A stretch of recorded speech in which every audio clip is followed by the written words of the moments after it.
Hello students welcome to Odia optional class देख पिला Odia optional रो देखिबा गुटे रूपक अलंकार विषय रे कोन होता ना क्वेश्चन नंबर 1 रूपक अलंकार रो संज्ञा निरूपण करी उदाहरण दर्शाओ। ओके तो रूपक अलंकार बोले एमती उपमान और उपमेय मध्य रे अभेद कल्पना की कल्पना अभेद कल्पना करा गले एवं उपमेय रे उपमान रो आरोपण घटिले रूपक अलंकार कहा जाए। हेले एबे उपमेय कौन उपमान कौन बुझिले तुम बुझीपार। अच्छा देख मु कहूँ उपमेय बोले कौन जहा विषय रे कहा जाए बा जो वस्तु को तुलना करा जाए ताकू उपमेय कहा जाए। उपमान बोले कौन जहा सहित तुलना करा जाए राइट ताहाकू उपमान कहा जाए। एबे उपमान आ उपमेय ए दुईटा को भल बुझ से हिसाब रे एग्जांपल देख दरिद्रता पंकपूर्ण मो जीवन सर जंजाल जलद जले हाबिल उदर। एठार तुम गोटे जिनस देख दरिद्रतार पंकर आरोपण होइथिबारु जीवन और जंजाल रे यथाक्रमे सर आ जलद जल रो आरोपण होइछे एठारे एहाकू रूपक अलंकार बोली कहा जाउछि। काहेकि ना एठारे आमे गोटे जिनस अध्ययन करुचे जे उपमान उपमेय मध्य जो अभेद कल्पना करागला एवं एठारे उपमेय रे उपमान रो आरोपण घटिछि ताकू रूपक अलंकार बोली कहा जाए। एबे नेक्स्ट देखिबा रूपक अलंकार केते प्रकार बोले एटा तीन प्रकार पिला माने गोटे पारंपरिक परंपरित रूपक आ गोटे सांग रूपक आ गोटे होची निरंग रूपक।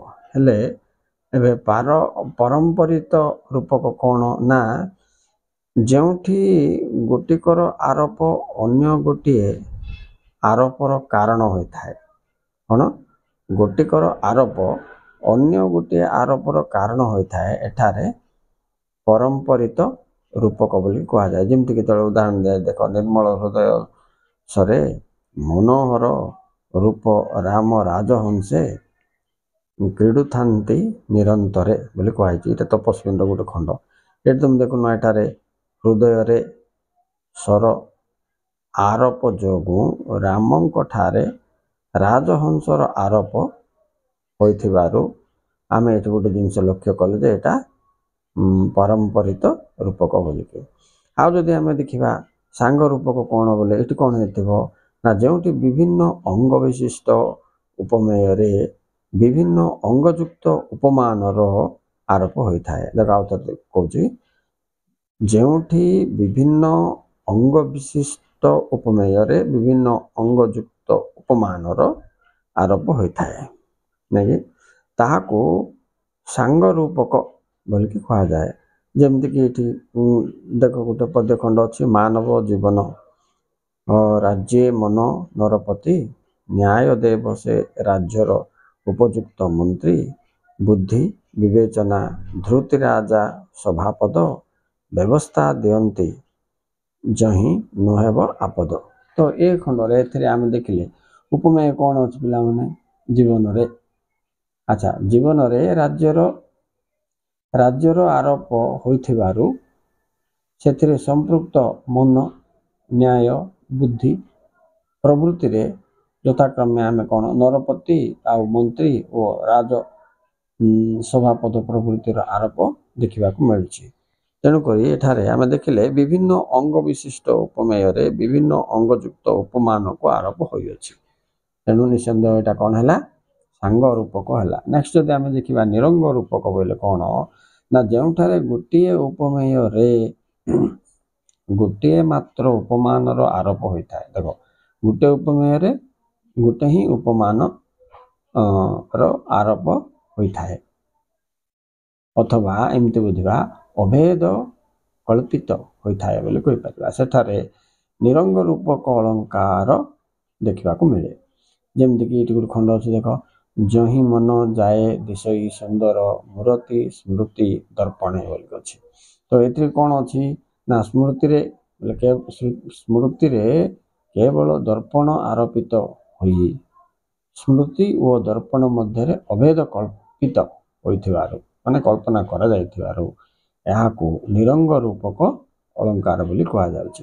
ତ ପିଲାମାନେ ତମେ ଏଇଟା ବୁଝିବାକୁ ବୋଇଲେ ପ୍ରଥମେ ତମେ କ'ଣ କରିବା ଅଛି, ବାରମ୍ବାର ଏଇ ଜିନିଷକୁ ତମେ ଶୁଣିବା ଅଛି ଯେ କ'ଣ ବା ମନନ କରିବା ଅଛି କ'ଣ ଯେ ଉପମେୟ କ'ଣ ଆଉ ଉପମାନ କ'ଣ। ଏଇଟା ଗୋଟେ ମୋଷ୍ଟ ଇମ୍ପୋର୍ଟାଣ୍ଟ ଜିନିଷ। ଅଳଙ୍କାରକୁ ତମେ ଯଦି ବୁଝିବା ଅଛି ବୋଇଲେ ଉପମେୟ ଆଉ ଉପମାନକା ପୁରା ଧ୍ୟାନରେ ଦେଖିବ। ଆଉ ଥରେ କହିଦେଉଛି ତୁମକୁ, ଉପମେୟ ବୋଇଲେ କ'ଣ, ଯାହା ବିଷୟରେ କୁହାଯାଏ, ଯେଉଁ ବସ୍ତୁକୁ ତୁଳନା କରାଯାଏ ସେ ହେଉଛି ଉପମେୟ। ମନେକର ଆକାଶ ବିଷୟରେ କହୁଛ ନାକି, ଯେଉଁ ବସ୍ତୁକୁ ତୁଳନା କରାଯାଏ ଯାହା ସହିତ ତୁଳନା କରୁଛ ସିଏ ହେଉଛି କ'ଣ, ଉପମାନ। ଆଚ୍ଛା ତମେ ମନେକର ଗୋଟେ ବ୍ୟକ୍ତିକୁ ଗୋଟେ ସିଂହ ସହିତ ତୁଳନା କରିବ, ତ ସେ ବ୍ୟକ୍ତିଟେ ହେଉଛି ତୁମର ଉପମେୟ ଆଉ ସିଂହଟି ହେଉଛି ତୁମର ଉପମାନ, ଯାହା ସହିତ ତୁଳନା କରିବ।